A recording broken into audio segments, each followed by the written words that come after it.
¿Cómo andan, muchachos? ¿Todo bien? Bueno, antes que nada, darle las gracias, y también de alguna manera felicitarlos por tener ganas de seguir avanzando. Es un curso que yo lo apunté a muchos colegas, alumnos también, compañeros, amigos, conocidos, que por ahí compraron el osciloscopio y lo dejaron ahí directamente porque no sabían cómo encararlo, por dónde arrancar, por ahí cuáles serían los primeros pasos a dar sin equivocarse, o básicamente lo que yo siempre digo y en lo que hincho mucho las bolas, es en el tema de que hay una frase muy buena que la leí por ahí, no me acuerdo dónde, decía que toda medición que no podamos entender o que no podamos razonar, básicamente no significa nada. Empezar a entender un poco más de electrónica, no nos vamos a ir muy lejos, este es un curso muy inicial de osciloscopio. Básicamente, ¿para qué sirve el osciloscopio? El osciloscopio nos permite hacer una medición de voltaje, pero también poder verlo en un cierto lapso de tiempo. ¿Se entiende? La relación es tensión y tiempo. Tensión lo vamos a tener en el eje vertical, ¿sí? Y sobre el eje horizontal vamos a tener tiempo. Eso es lo que hace un osciloscopio. Por el simple hecho de que nosotros con un multímetro solo vemos un número y nada más, no podemos ver una forma gráfica, un oscilograma. Y por otra parte, también los multímetros no son tan rápidos como por ahí sí un osciloscopio. Lo que les decía, ¿para qué sirve un osciloscopio? Entonces dice que es un instrumental que nos va a permitir medir la tensión en función del tiempo, es decir, ver las variaciones del voltaje, ya sea corriente alterna o corriente continua, en un cierto lapso de tiempo. Básicamente, como les dije, tenemos un eje vertical Y que responde a la tensión y también un eje horizontal que lo vamos a asignar a una escala de tiempo. Bien, lo que dice acá es que podremos darle un valor a cada cuadrado dentro de la pantalla para variar la escala, ya sea el eje Y, o sea, podemos variar el voltaje o el eje de tiempo. Para hacerlo un poco más simple, a esta parte yo tengo acá mi osciloscopio y tengo dos ruedas. Una rueda horizontal, que es esta acá, ahí dice OR, donde yo voy a poder variar la escala de tiempo. Si ustedes le prestan atención, en esta parte, acá, yo tengo ahí una escala que me dice 1 milisegundo. ¿Qué quiere decir eso? Que cada cuadradito de estos, de manera horizontal, va a equivaler a 1 milisegundo. En este caso, déjenme que le muevo esto para acá. Ahí está. Va a equivaler a 1 milisegundo, como se ve ahí bien en la partecita de abajo. Lo mismo con el voltaje, por ejemplo, yo acá en voltaje tengo, vamos a ponerlo en un valor más o menos, bueno, acá tengo 3.3 voltios. En lo que es voltaje yo voy a poder hacer lo mismo, voy a poder darle diferente valor a cada cuadrícula, ya en la parte vertical, digamos. En este caso yo tengo, por ejemplo, acá abajo, que cada cuadradito equivale a 2 voltios, ¿sí? Entonces, si yo tengo una señal de 3.3 voltios, en este caso, ahora yo sé que este voltaje en la parte de arriba tengo 3.3 voltios, ¿sí? Yo voy a tener un cuadradito y bueno, un poquito más en la parte de arriba. O sea, yo lo que puedo hacer es variar cuánto le asigno a cada cuadradito y en base a eso voy a estar viendo. Si yo lo bajo más todavía, la voy a poder achicar la señal. ¿Por qué? Porque cada cuadrado va a tener un valor más grande en voltaje. Si yo lo agrando, por ejemplo, acá tengo un valor de 1 voltio. Entonces tengo 1, 2, 3 y un cachitito de la parte de arriba que sería el 3.3 voltios. Los aspectos por ahí más, o las características más importantes, para mí al menos, en lo que nosotros trabajamos, en este caso es el ancho de banda, que representa un valor en hercios. Un hercio es una repetición por segundos. O sea, un hercio es una repetición de cierta señal en un segundo. Si eso se repite muchas veces dentro del segundo, ya va teniendo otros valores, pero siempre se expresa en hercios, digamos. Por ejemplo, siempre doy un caso por ahí un poco más fácil. Vos sabés con qué frecuencia pasa el colectivo por la esquina de tu casa. Por ejemplo, vos sabés que pasa cada media hora. Bueno, entonces sabés que pasa 2 veces por hora. ¿Se entiende? Eso sería una frecuencia, una repetición de algo en un cierto lapso de tiempo. El ancho de banda, bueno, nos dice que representa un valor en hercios. Por ejemplo, mi osciloscopio es de 100 megahercios, ¿sí? Por ende, voy a poder medir señales cómodamente. Mi osciloscopio me va a hacer mediciones más exactas si son de 100 megahercios o menos.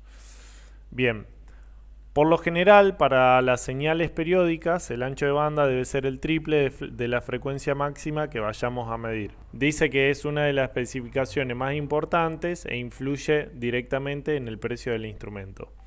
Bien, ustedes, creo que todos hacen telefonía, no sé, Axel nomás, que por ahí no nos conocemos tanto, pero creo que sí. Con un osciloscopio de 50 megas podrían andar perfectamente en un principio. Ya si pueden comprar uno de 100 van a estar muy bien, van a estar sobradísimos. Así que mi recomendación por ahí es esa. Bien, lo otro es el tema de la resolución. Cuán preciso puede ser a la hora de mostrarnos un voltaje, digamos, ¿sí? Nos define perfectamente el voltaje que está captando por la sonda. Bien. Luego tenemos cantidad de canales. Bien, cantidad de canales. Por ahí, ¿qué recomiendo yo? Primero, si están iniciando, compren lo que puedan al momento. ¿Qué nos va a dar la cantidad de canales? Bueno, básicamente al tener más canales, yo por ejemplo en este tengo 4, en el otro que tenía 2, que ahora es el que tiene ahí Joan, y en un momento dije, bueno, quiero empezar a hacer algunos otros análisis y demás y poder medir 4 cosas a la misma vez. Pegué el saltito a este acá, digamos. Pero bueno, nos va a ayudar a medir 4 cosas a la vez. Si ustedes tienen uno de 2, está bien también, les va a servir. Bien.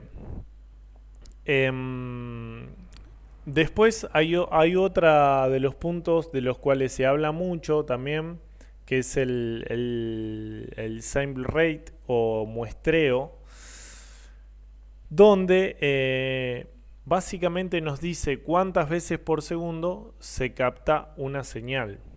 Voltaje y tiempo. Bien. Y por ejemplo vamos a dibujar esta señal, ¿sí? Lo que está haciendo el osciloscopio es captar el voltaje que entra en diferentes lapsos de tiempo. Y lo va a ir tomando perfectamente y en base a eso va a ir haciendo luego, ¿sí? Va a ir captando en diferentes segundos. Por ejemplo, hagámoslo muy gráfico, ¿no? Acá tiene un segundo, acá pasó un segundo más, acá un segundo más, acá un segundo más, acá un segundo más y así. Él lo va captando y luego hace la unión, digamos, de los puntos, ¿sí? Luego une todos los puntos y eso es lo que nosotros podemos ver en el osciloscopio, digamos, de manera digital. Y sería esto, justamente yo había dibujado uno. Cada un nanosegundo él me va a tomar ese voltaje, ¿sí? Y luego me va a hacer la unión de todo por deducción, así como cuando nosotros íbamos a a la primaria y nos hacían el dibujito de una casita con 4 puntos, y nosotros luego teníamos que unirlo, digamos, bueno, lo mismo. Si nosotros tenemos poca velocidad, y les voy a volver a dar el ejemplo en el iPad, si nosotros tenemos poca velocidad, a lo mejor el osciloscopio, supongamos que es la señal de abajo, ¿no? Me puede tomar esto, me puede tomar esto, me puede tomar esto, me puede tomar esto, me puede tomar esto. Supongamos que acá yo tengo cada 10 nanosegundos, ¿sí? Entonces ya la señal no va a ser la misma. Porque si me tomó eso, la señal puede llegar a ser esto, digamos. Y ya no es lo mismo. Ven que hay mucha diferencia.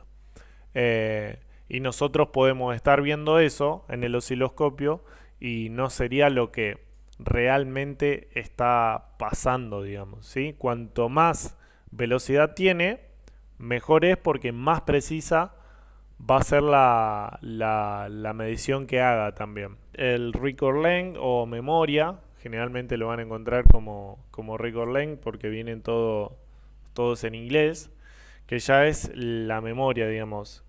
Lo que nos dice es que nos permite capturar cuántas trazas de larga duración eh, con la mejor calidad de resolución. Por ejemplo, mi osciloscopio, calculo que hay otros que también pueden ser, yo puedo capturar hasta una longitud de 40 megas, lo cual es bastante, digamos.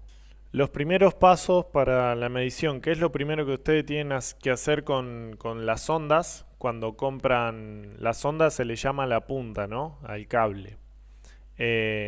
Cuando compran un osciloscopio, lo primero que tienen que hacer, ya sea de 2 o de 4 canales, es compensar la sonda. Como paso anterior, yo lo que les recomiendo que no lo terminé de poner al 100% acá en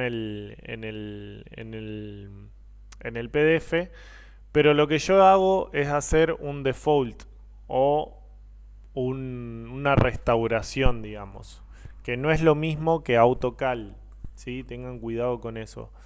Yo lo que hago es apretar un default, entonces lo que hago es lo reseteo directamente de fábrica al osciloscopio.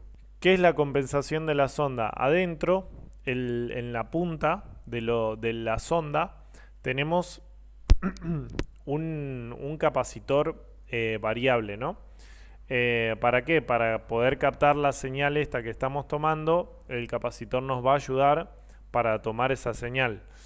Ahora, ese capacitor nosotros lo que tenemos que hacer es de alguna manera poder regularlo para que la señal esté corregida. Todos los osciloscopios, absolutamente todo, tienen en la parte esta de la esquina, mayormente puede ser que lo tengan ahí en la esquina, una conexión, digamos, donde van a conectar el cocodrilo. Hay veces que lo pueden tener, fíjense acá yo tengo el signo de tierra abajo y el 3.3 voltios arriba y ya me marca como un cuadradito, o sea que hay una señal cuadrada. Entonces yo puedo poner la tierra ahí y con el ganchito de la punta, si ustedes al osciloscopio les vino así, le ponen esta punta y con este gancho lo agarran a ese ojal. Automáticamente el osciloscopio nos va a generar una señal de 1K, de 1 kilohercio, 1000 repeticiones por segundo, que tiene una tensión de 3.3 voltios aproximadamente y que es una señal cuadrada. Ahora, si yo lo veo a simple vista, esta señal no está perfectamente cuadrada. Van a ver que hay un tornillito, ahí se los voy a mostrar con otra sonda que tengo acá. Tienen un agujerito por ahí.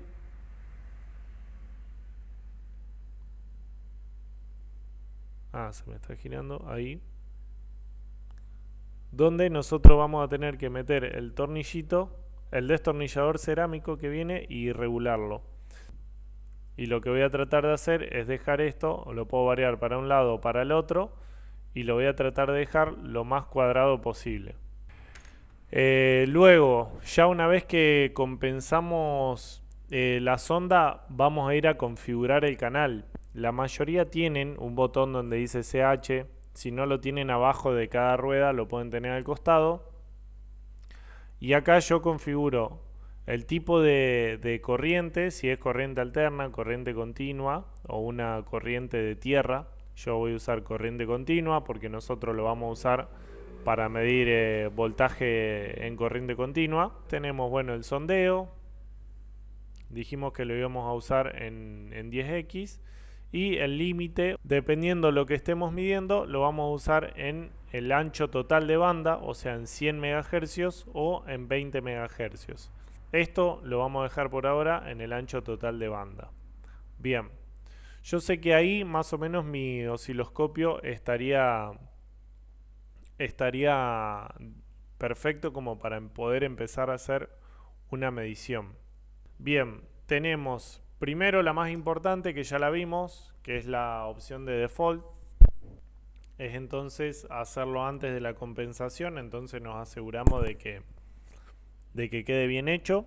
Luego tenemos una opción muy importante, que es la de medición, digamos, o Mesure, que dice que mediante ese botón vamos a poder añadir en nuestra pantalla diferentes mediciones en tiempo real para los diferentes canales. O sea, yo puedo asignar diferentes mediciones a diferentes canales. En la parte de abajo,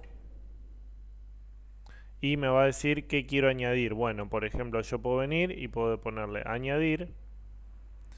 Me dice acá enseguidamente cuál es la fuente, si el canal 1, el canal 2, el canal 3 o el canal 4. A qué canal yo le quiero asignar una medición. Le voy a poner entonces al canal 1 y acá al costado me dice, bueno, si quiero añadir el máximo, el mínimo, o sea, el voltaje máximo, el voltaje mínimo, para ver qué valor en hercios o cuántas veces se está repitiendo esta señal por segundos. Entonces le doy a añadir y automáticamente se me añade acá abajo con el cartelito de 1, porque justamente es del canal 1, y me dice que es una señal de 1 kHz. Autoset o autoscale.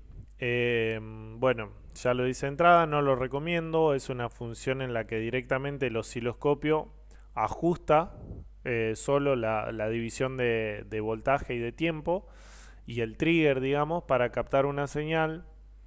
Es útil para gente que por ahí es muy primeriza en el tema.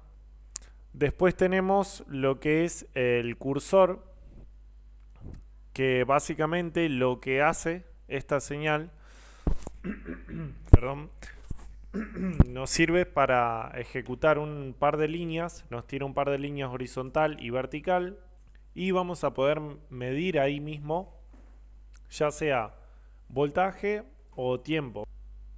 Lo toco y automáticamente se me va a abrir un menú donde me va a decir, entre otras cosas, qué voy a querer medir, por ejemplo, el voltaje o el tiempo. Vamos a medir por ahora el voltaje. Tipo de línea, bueno, en este caso no me deja moverlo porque no está disponible la opción, pero acá como vamos a tener dos líneas, me deja así seleccionar qué línea quiero mover, si la línea A, la línea B o las dos juntas, AB. Yo le voy a poner que quiero medir la línea B, por ejemplo. Luego, ustedes, la mayoría en su osciloscopio, van a tener una ruedita que es de multipropósito, ¿sí? Con esta ruedita van a poder mover esa línea del cursor y van a poder venir hacia arriba, por ejemplo, para ver qué voltaje tenemos. La voy a llevar abajo, lo vamos a dejar ahí, perfecto. Y acá al costado nos abre un cuadrito cómo va variando también su valor. ¿Por qué? Porque ahí es donde nos está haciendo la medición. Entonces yo sé que entre la línea A y B, ¿sí? Como lo están viendo ahí, entre la línea A y B, tengo una tensión aproximadamente de 3.44 voltios. En algunos casos, no sé por ahí Gaby, no conozco mucho esa marca, sé que es buena, pero la mayoría tienen un menú que se llama Utility, donde de ahí vamos a poder manejar miles de cosas. Por ejemplo, en mi osciloscopio tenemos lo que es configuración, mostrar, que es para mostrar las señales guardadas, para hacer diferentes ajustes. Por ejemplo, acá justamente está seleccionada la opción de ajustar y puedo hacer la autocalibración o hacer el restablecer el default, digamos, o calibrar la sonda. Bueno, un montón, va a variar en diferentes funciones, digamos, porque todas las marcas difieren en algunas cosas, pero son más o menos lo mismo. Eh, es como básicamente el power on de nuestro control remoto del tele o el de cambiar canal, digamos. Que básicamente es el run, stop. Lo que podemos hacer directamente desde este menú, desde este botón, yo puedo detener ahí la señal y empezar a medir o estirarla, achicarla, etcétera. Si yo estaría midiendo una bobina, por ejemplo, yo puedo jugar con el run stop y ir parándolo. Lo vamos a ver, pero es básicamente lo que hace es deja de capturar la señal, la detiene para que nosotros podamos hacer las mediciones, digamos. Bien, y luego tenemos el trigger. Que es una de las cuestiones por ahí que yo más uso, o que al menos me gusta más experimentar. El trigger, como dice la palabra, como lo indica, es un disparador. Si buscaríamos la traducción al inglés, es un disparador que a modo simple lo que hace es detener una señal cuando se cumplan ciertas condiciones que nosotros vamos a poder configurar. Y acá dice, por ejemplo, veamos un ejemplo. Podemos detener una señal cuando sea mayor que 1 voltio. Si yo me fijo en mi osciloscopio, acá yo tengo el trigger, este sería toda la sección del trigger, y cuando yo muevo, fíjense que se mueve una línea, ¿sí? Si esa línea está por fuera de la señal, mi señal acá está corriendo, o sea, nada la detiene. Ahora, cuando yo bajo el trigger, ya la detiene y ya casi no sigue corriendo, digamos, ya me la mantiene. Si yo lo saco, empieza a correr. Cuando yo lo pongo, ya detengo la señal y puedo empezar a al menos observarla, en este caso, dependiendo que estemos midiendo. Y si yo quisiera, podría decir que cuando, por ejemplo, mi trigger, fíjense acá abajo, se me mueve este valor, que es el valor del trigger, ¿sí? ¿Lo ven ahí todos? Bien. Yo sé que esta señal tiene 3.3 voltios. Por ende, si yo tengo el trigger a 3.4, 3.5 voltios, la señal va a seguir corriendo porque la señal está por debajo, digamos, de la línea del trigger. Ahora, si yo lo bajo, ahí ya me lo va a detener. Bien, eso por un lado. Voltaje, vos tenés una señal cuadrada que viene a, supongamos, 1 voltio, ¿sí? Hace esto. Perfecto, a 1 voltio. Vos tenés el trigger, supongamos, a 500 milivoltios, que sería aproximadamente la mitad, ¿sí? Bien, ahí te la está captando, perfecto. Si la señal se va a 5 voltios, pero hace esto, te lo va a seguir deteniendo igual. ¿Por qué? Porque la señal está pasando por el trigger acá. ¿Se entiende? Ahora, ¿qué pasaría cuando no te lo va a detener? Cuando, por ejemplo, la señal, en vez de irse a 5 voltios, empieza a trabajar por una cuestión electrónica, supongamos de 1.5 voltios a 7 voltios. Que empieza o a hacer un pulso cuadrado acá arriba, que es medio raro que sea una señal cuadrada, o simplemente que sea una señal sinusoidal. A vos el trigger te quedó acá abajo, por ende está fuera. ¿Se entiende? El trigger tendría que estar acá para poder pararlo. Bien. ¿Cómo lo vamos a usar? Bueno, lo podemos usar como vimos recién ahí. Y si no, tenemos varios modos. Tenemos varios modos y podemos asignarle un montón de tareas al trigger. Decirle, por ejemplo, bueno, vos vas a parar, me vas a detener la señal cuando pase cuando la señal pase por donde está el trigger, o cuando la señal baje de cierto voltaje, o cuando haya un protocolo de comunicación, etcétera. Es como si agarran a un agente de tránsito y a uno le dicen, bueno, vos parame todos los autos de color azul. Listo, ese trigger, ese agente va a funcionar de esa manera. Después agarran a otro agente y le dicen, bueno, vos parame a todos los autos Volkswagen. Listo, ese va a parar a todos los autos Volkswagen. Después agarran a otro agente de tránsito y le dicen, bueno, vos parame a cuando vengan 3 camiones seguidos, los parás a los 3. Si vienen 2, no lo va a parar. Ahora, si vienen 3, sí, listo, perfecto.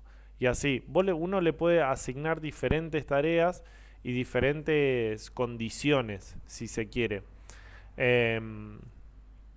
Por ejemplo, si yo me vengo a mi osciloscopio y me voy al menú de trigger, yo voy a tocar ahí esa letra que dice menú y acá abajo me va a dar un montón de opciones.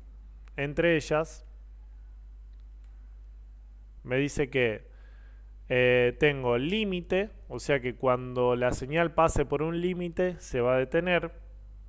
Después tengo un montón de opciones más. Hay algunas que yo ni las conozco, que por ahí sí gente que labura con mucho TV o ese tipo de cosas las tiene más clara.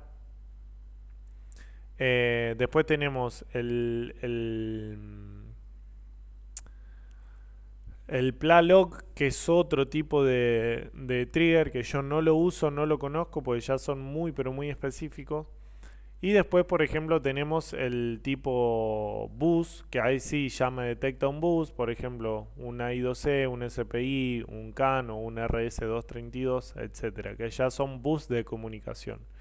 Suponiendo, yo me voy a un I2C y puedo decir que la señal se detenga, bus tipo I2C, me dice que la fuente es CH1, lo voy a agrandar un cachito más. Y que la señal se detenga cuando se inicia la comunicación, por ejemplo, o cuando hay una detección de una pérdida de una ACK, que ahora lo vamos a ver eso, cuando aparezca un dominio o una información, etcétera. Pero por lo general al menú de trigger cuando nosotros arrancamos lo vamos a usar en modo único, tipo de corriente continua. Y acá tenemos un cuadradito que dice pendiente. Si ustedes le prestan atención, parece un signito como de un diodo o tiene una flechita. Y esto sería pendiente de subida, ¿sí? Que cuando la tensión vaya de 0 para arriba y pase sobre el trigger me la detenga, o cuando baje del voltaje y pase por el límite que nosotros le pongamos, ahora se lo voy a explicar más fácil, se detenga. ¿Qué quiere decir? Por ejemplo, acá tenemos un caso, esta es una línea de reset y yo puedo poner el trigger, lo puedo configurar en flanco o en pendiente de subida, y lo que va a pasar es que cuando yo acá tengo entonces 0 voltios y acá supongamos que tengo no dice 1 voltio, esto tiene 1 voltio, ¿sí? Bien, cuando la señal venga por acá a 0 voltios, perfecto. Ahora cuando supere, perdón, esto tiene 2 voltios acá. Ay, ¿dónde se me fue?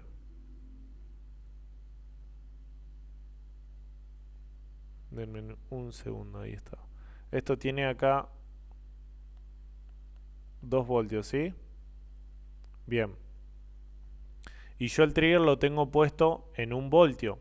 ¿Qué quiere decir? Que cuando la señal pase de 0 y suba a más de 1 voltio, ya en automático el osciloscopio se va a detener y me va a capturar esta señal, ¿sí? Me va a capturar un cierto tiempo de esa señal. No es que apenas pase frena y ya no me lo capta más. No, dijimos que tenían una memoria y esa memoria, dependiendo cuán grande sea, me va a capturar más o menos señal. O sea, pero ya una vez que pasa por esa línea, en automático me va a detener toda la señal. Bien, eso es en flanco de subida, o sea, cuando la señal suba y me pase sobre la línea, el límite del trigger, se detiene la señal. Ahora, podría hacerlo de otra manera.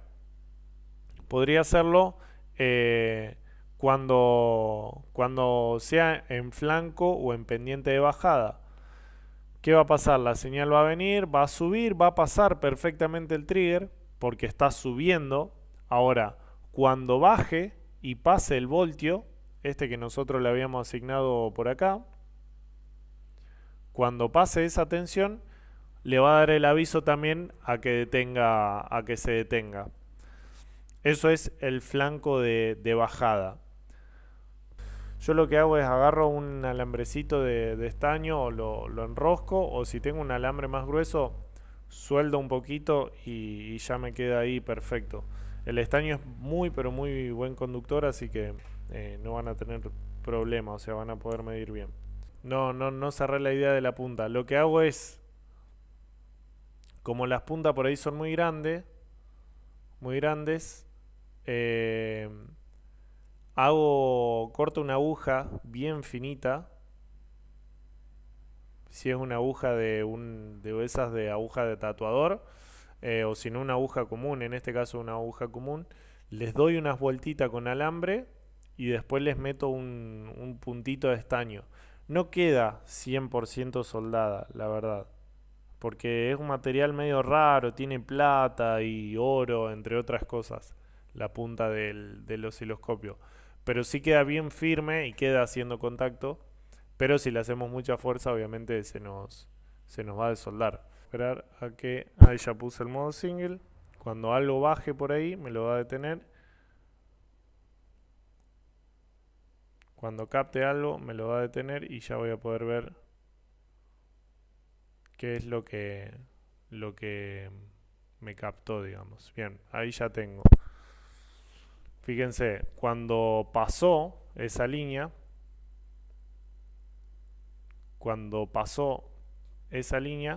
ya directamente me lo detuvo. Entonces, esas son las funciones básicas.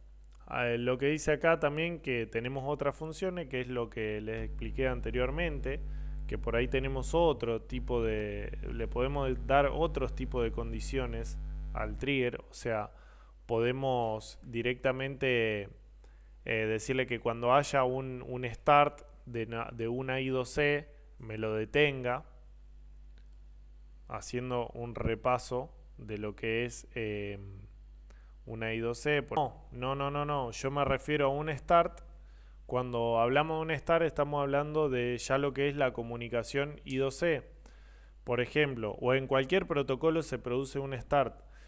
Si ustedes se fijan acá, nosotros tenemos en una I2C vamos a tener un estado lógico alto. La mayoría de las veces a través de la resistencia en pull-up, que son estas que tenemos acá. Vamos a borrar esto así no confunde. Yo tengo el PMIC que me libera una tensión de un 1.8, en este caso, hablando de un iPhone o hablando de cualquier otro dispositivo, que me libera una tensión de 1.8 con, supongamos, 1 ampere, de ejemplo, ¿sí? Si yo alimento la 1.8 con toda esa corriente, en cuanto el transistor que tenemos acá internamente en el procesador ponga la línea a tierra para generar el 0, o sea, yo tengo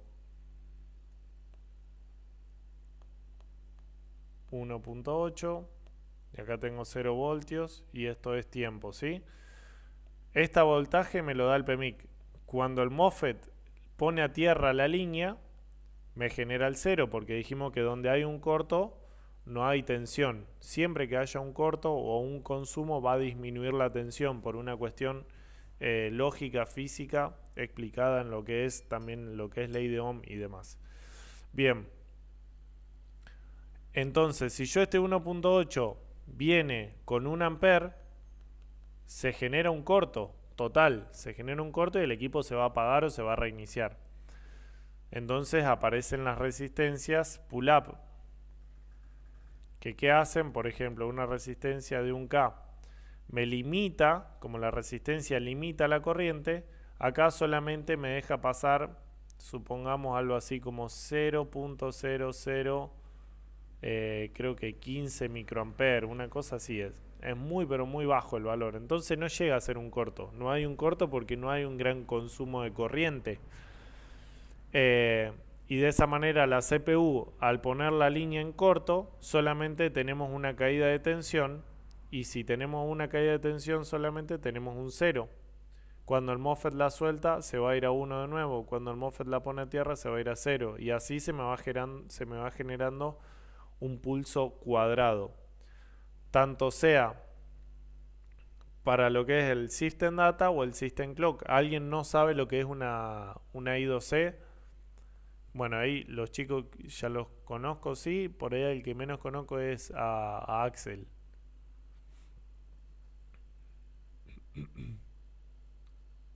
Si es que está Axel. Me parece que dejó el... Ah, bien. Axel, ¿más o menos conocés lo que es un protocolo I2C? Bárbaro.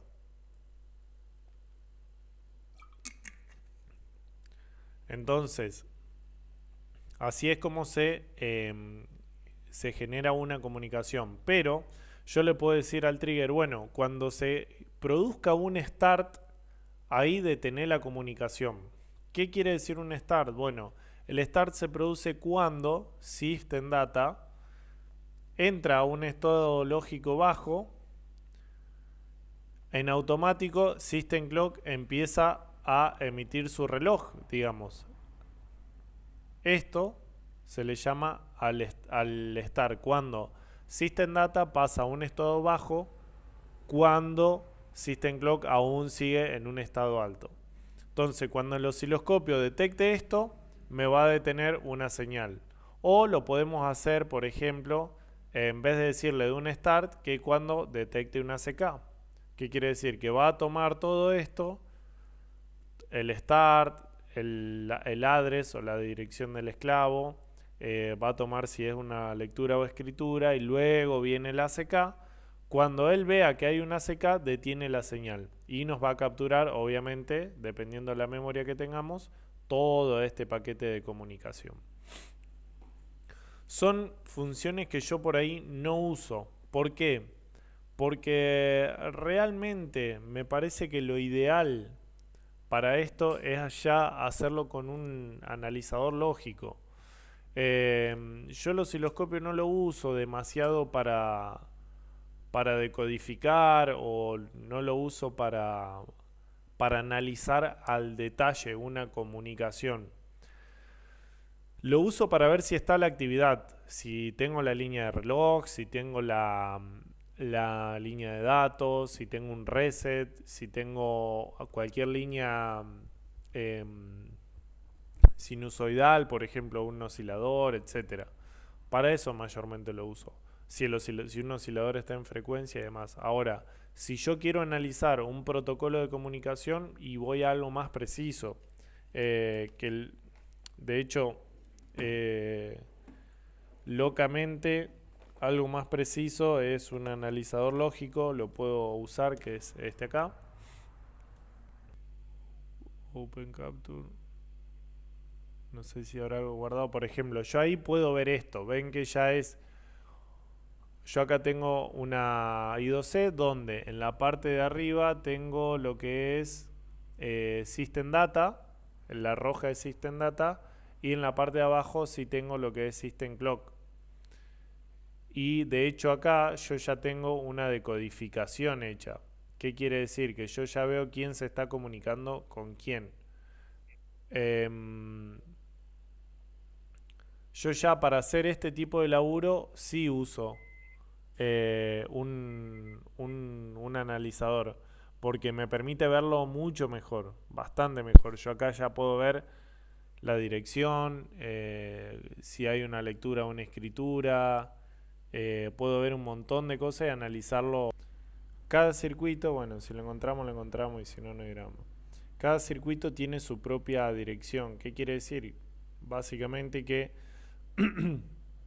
el procesador se va a comunicar con él a través de una dirección. ¿Cómo se establece esa dirección? A través de un código binario. Sí, el 075, 0x75, que está acá. Bien, si yo voy y lo miro, yo voy a tener 1, 1, no me acuerdo si era puntualmente este equipo, ¿no?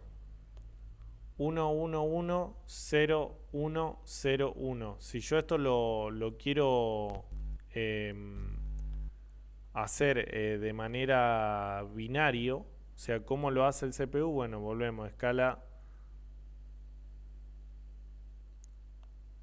tiempo voltaje, vamos a tener 1, 1, 1, 0, 1, 0, 1.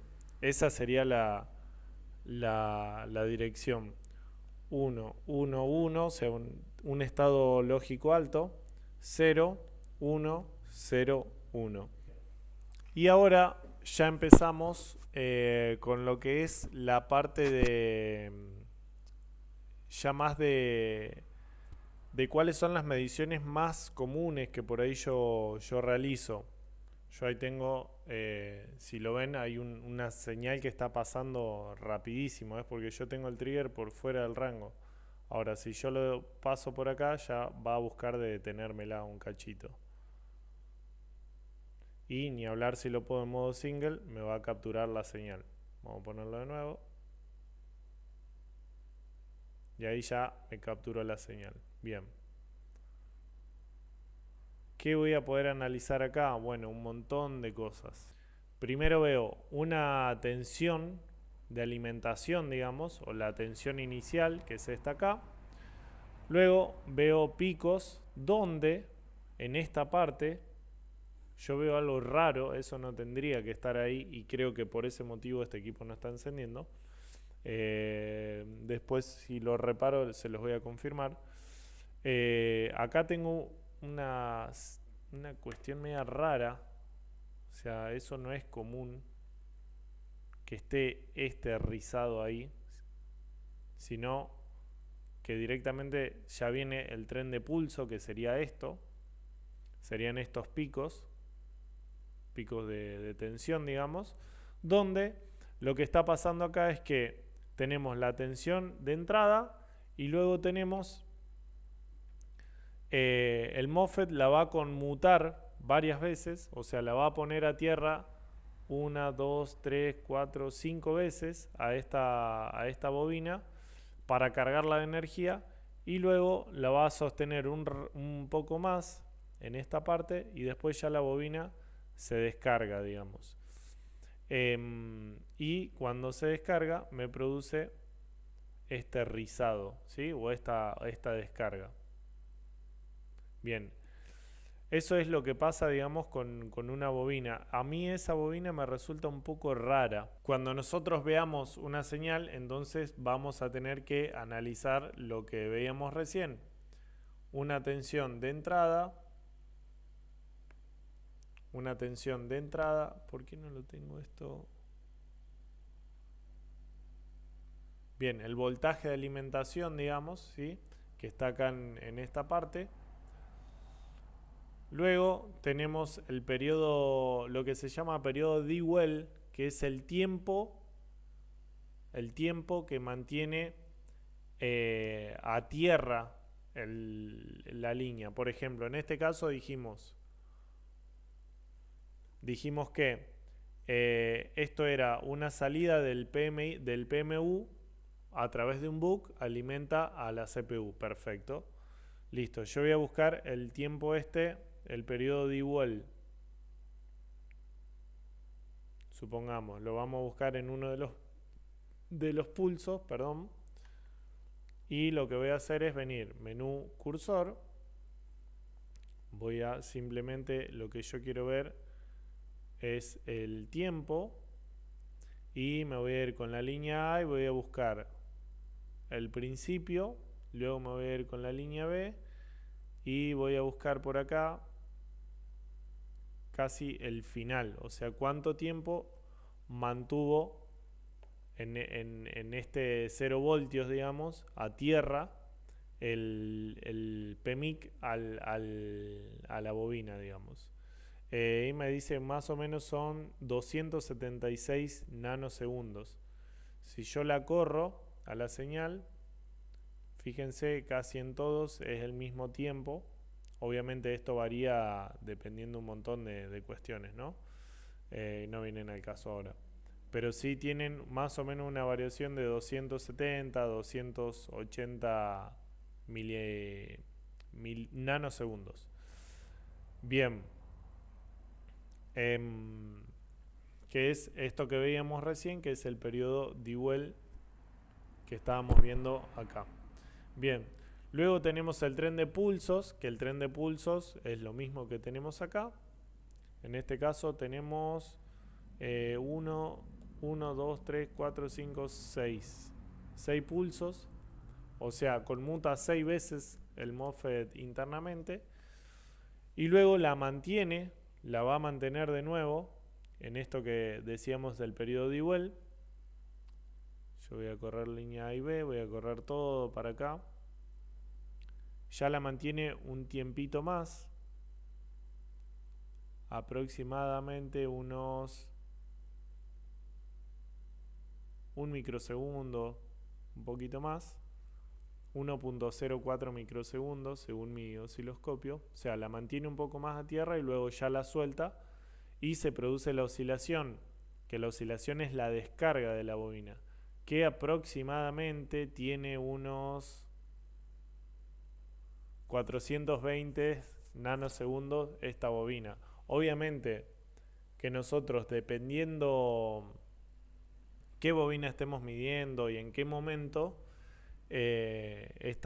todo esto va a cambiar, pero a mí lo que me sirve es que ustedes puedan analizar este tipo de señal. Les mando un abrazo.